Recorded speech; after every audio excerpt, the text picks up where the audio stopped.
नमस्कार मंडळी, आज मी केले आहेत गुलाबजाम। चला तर पाहूया। आज आहे पाडवा, दिवाळीचा पाडवा। रोज तरी काय गोड गोड पदार्थ 4 दिवस बनवायचे।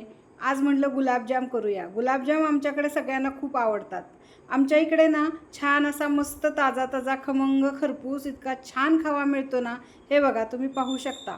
मस्त लुसलुशीत असा ताजा खवा आमच्या आहोंनी आणला होता। म्हटलं आता आज सकाळी सकाळी आधी पहिल्यांदा गुलाबजाम करून घ्यावे, म्हणजे बाकीचा स्वयंपाक होईपर्यंत गुलाबजाम छान पाकामध्ये मुरतील। खवा घेतला छान, आधी तो हाताने असा प्रेस करून मस्तपैकी असा मळून घेतला आणि त्याच्यामध्ये आता 2 चमचे मी मिल्क पावडर घातली आणि आता बसेल असा एवढा थोडासा अंदाजाने मैदा घातला। मैदा पहिल्यांदा मी चाळून ठेवला आहे बरं का। 1 किलो खवा आहे तर साधारण बघा 1 वाटीभर मैदा मी घातला। खूपही मैदा घालायचा नाही, मग असे घट्ट फारच होतात गुलाबजाम। मऊ छान लुसलुशीत गुलाबजाम होण्यासाठी मैदा थोडासाच घालायचा आणि आता हे सगळं छान मिक्स करून घ्यायचं। गुलाबजाम छान थोडेसे असे भुसभुशीत हलके होण्यासाठी मी किंचितसा खायचा सोडा घालून घेतला आणि त्याला आता छान हलकेपणा येण्यासाठी थोडंसं दूध लावून आणखीन थोडंसं मळून घेतलं आणि छान असे एकसारख्या आकाराचे गोळे करून घेतले। दुधाच्या ऐवजी तुम्ही पाणी लावलं तरी सुद्धा चालेल बरं का, पण मी दूधच लावते। दुधामुळे अजून छान असे हलके भुसभुशीत गुलाबजाम होतात। छान मळून घेतलं आणि एक 10 मिनिटासाठी थोडा वेळ ठेवून दिलं। आता हे पीठ मुरेपर्यंत मी पाक करून घेतला। 1 किलो खवा आहे म्हटल्यानंतर मी 1 किलो साखर घेतली आणि तेवढंच पाणी घेतलं।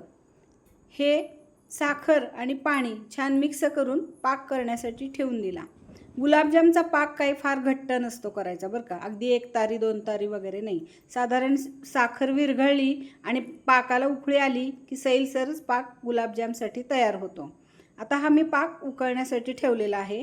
पाक इकडे तयार होतोय तोपर्यंत हे पीठ छान मऊ मुरलेलं आहे आणि आता हे छान मी हाताने गोळे करून घेते। एकसारख्या आकाराचे गुलाबजाम केले की दिसायला पण एकसारखे सुंदर असे छान दिसतात। बघा किती अगदी मऊ मऊ हलके, अगदी हाताला इतके छान लागत आहेत। असे मी एकसारखे गोळे करून घेतले।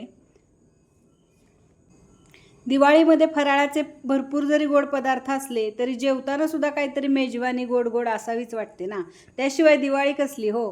एरवी तुम्ही काय डाएट करायचे ते करा, पण आत्ता काय खायचे ते दिवाळीत खाऊन घ्या। म्हणून असे हे गुलाबजाम केले। सारखे सारखी पण पुरणपोळी नको वाटते मुलांना, म्हटलं आज आता गुलाबजाम करूया। हे असे छान एकसारख्या आकाराचे मी सगळे गोळे करून घेतले। इकडे तोपर्यंत पाकाला उकळी आली आहे। बघा, तुम्ही बघू शकता छान असा पाक सैलसर तयार झाला। साधारण असा चिकट होईल असा पाक तयार करून घ्यायचा। आता या पाकाला छान कलर येण्यासाठी मी किंचितसं त्याच्यामध्ये थोडंसं केशर काड्या 4 टाकून घेतल्या, म्हणजे केशराचा की नाही कलर पण सुंदर येतो आणि वाससुद्धा छान लागतो, चवीलाही छान लागतात गुलाबजाम। म्हणून असं मी त्यात केशर टाकून घेतलं।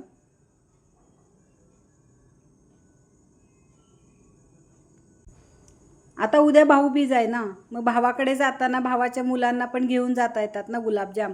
बादशे कंपनींना फार आवडता पदार्थ आहे गुलाबजाम म्हणजे।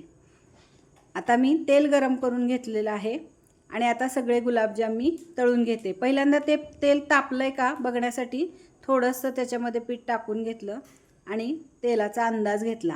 तेल जास्त पण गरम करायचं नाही, नाहीतर मग एकदमच वरून लाल लाल होतात गुलाबजाम आणि आतून कच्चे राहतात। म्हणून अगोदर गरम करून तेल चांगलं कडकडीत घ्यायचं आणि थोडंसं गॅस मंद आचेवरच बारीक करून सगळे गुलाबजाम तळून घ्यायचे।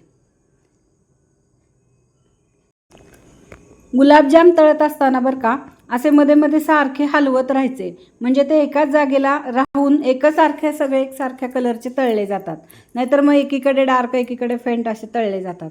म्हणून सारखे फक्त असे चमच्याने हलवत राहिले ना की ते हलके हलके होऊन असे वर फुगून येतात आणि मस्त एकसारख्या सोनेरी रंगावरती तळले जातात। हे बघा किती सुंदर दिसत आहेत, तुम्ही बघू शकता। असे हे छान तळलेले गुलाबजाम आता काढायचे आणि पाकसुद्धा साधारण कोमट असतानाच त्याच्यामध्ये हे गरम गुलाबजाम घालून घ्यायचे। पाक जास्त गरम नको आहे, अगदी अगदी हलकासा कोमट असायला पाहिजे। अगदी गरमच पाक आणि गरमच गुलाबजाम जर घातले तर ते जास्त भुसभुशीत होतात। म्हणून अगदी कोमट पाक असताना त्याच्यात हे गरम तळलेले गुलाबजामुन घालून घ्यायचे। तुम्ही बघू शकता आता वळताना गुलाबजामचा आकार केवढा होता आणि हे तळल्यानंतर किती छान मस्त फुलून आलेले आहेत. असे मस्त मोठा आकार झालेला आहे गुलाबजामचा. आता हे पाकात आपण घालून घेऊया. तेल चांगलं निथळून घ्यायचं आणि मग पाकात टाकायचे. असे मी सगळे गुलाबजाम करून घेते. मुरल्यानंतर देवाला नैवेद्य दाखवते आणि मग सगळे झाल्यानंतर तुम्हाला तयार दाखवते. आणि तुम्हाला कसे वाटली माझी गुलाबजामची रेसिपी ते मला नक्की कमेंटमध्ये कळवा. काय मस्त सुगंध इतका दरवळत आहे गुलाबजामचा की अगदी पाहूनसुद्धा तोंडाला पाणी सुटले आहे. मला तर काय आता मोह आवरेना. अशा प्रकारे इथं माझे सगळे गुलाबजाम करून तयार झालेले आहेत. वा, बघा तुम्ही किती छान रसरशीत सुंदर दिसत आहेत. आहा हा, मस्त.